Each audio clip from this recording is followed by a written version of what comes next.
been thinking a lot about contentment recently as I've looked over certain aspects of my life, and that word contentment kept coming to mind.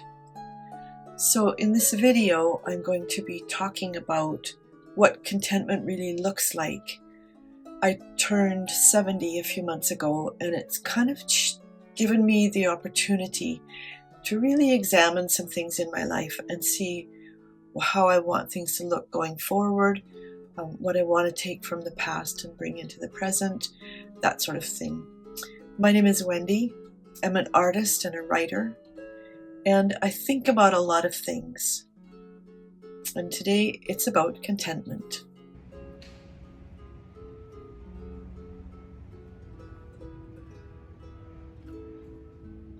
I used to think contentment would come once everything fell into place. Once I was successful, more organized, thinner. Once I had the perfect home, the perfect rhythm, the perfect art studio. I was always reaching, everything was just a little bit out of reach, always a little bit far away, not quite enough. But now, at 70, I've come to understand that contentment isn't found out there. It's something you learn to notice, to settle into, and to nurture. These days I find contentment in the ordinary, the sacred rhythm of daily life. Is it? Do I have that? Is it sacred? Yeah, why not? Things like a freshly made bed, the smell of toast, a blank sketchbook page waiting to be filled with color, or just ink. The less I demand from the world, it seems like the more I receive from it. I've discovered that contentment isn't the same as complacency. I'm not giving up on dreams or growth. It's simply releasing the pressure to be more than what I already am. And that's actually not as easy as you might think. But there's so much peace in doing things slowly. Washing dishes with music playing in the background, folding laundry, or writing a thoughtful note instead of rushing off a quick email. One of my favorite scriptures speaks to this beautifully. In Philippians 4:11 and 12, Paul says, "I have learned to be content whatever the circumstances. I know what it is to be in need, and I know what it is to have plenty. I have learned the secret of being content in any and every situation." And that word "learned" has stayed with me. Contentment is something you can learn. It's not something that we're born knowing. It's something we grow into through seasons of lack or change or challenge or difficulty, or just by paying attention and seeking it. For me, contentment didn't arrive after achieving more.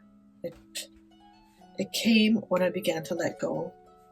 I had to let go. Letting go of perfection, letting go of what others thought I should be doing, letting go of the fear that I'd somehow fall behind if I slowed down. Oh my goodness, there is so much pressure online from everything coming at you. Ironically, slowing down has allowed me to move forward in a much more meaningful way that is meaningful for me, and I hope meaningful for others.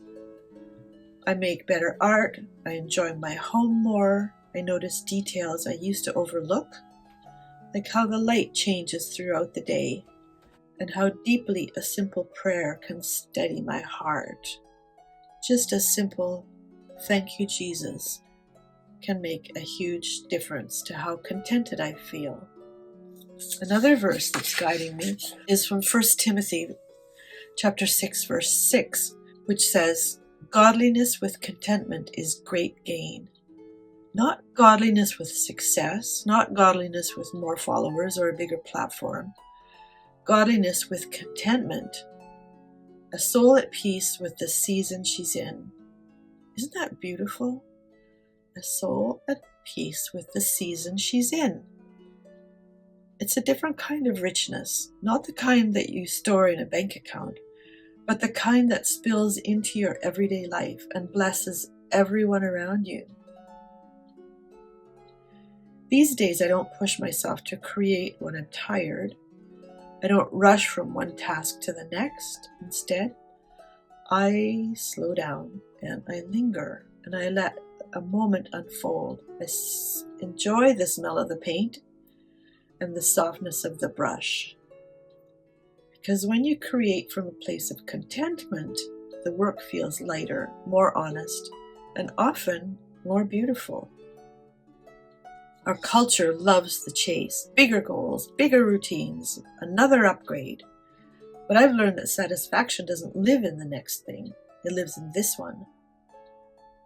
The smile of someone you love, the scent of lavender on your pillow, the joy of making soup and listening to the rain. Where I live, there's a lot of rain.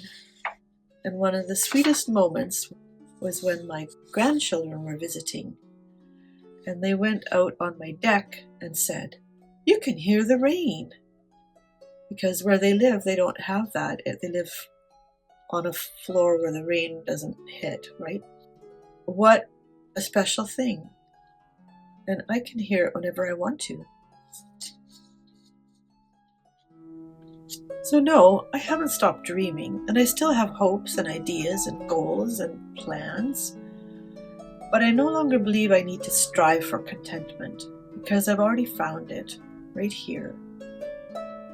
In a quiet life, in simple pleasures, in knowing who I am and what I have is enough.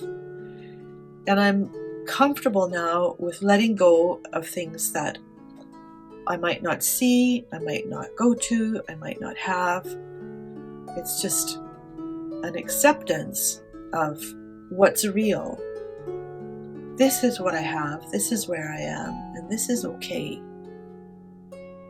This is what contentment looks like for me after 70. It's not loud, it doesn't shine for the camera, but it fills the room with a kind of light that never burns out. And that, to me, is a life well lived. Please take a moment and subscribe to my channel and click the little bell and click the like button and leave a comment if this means something to you. And I'll see you next time.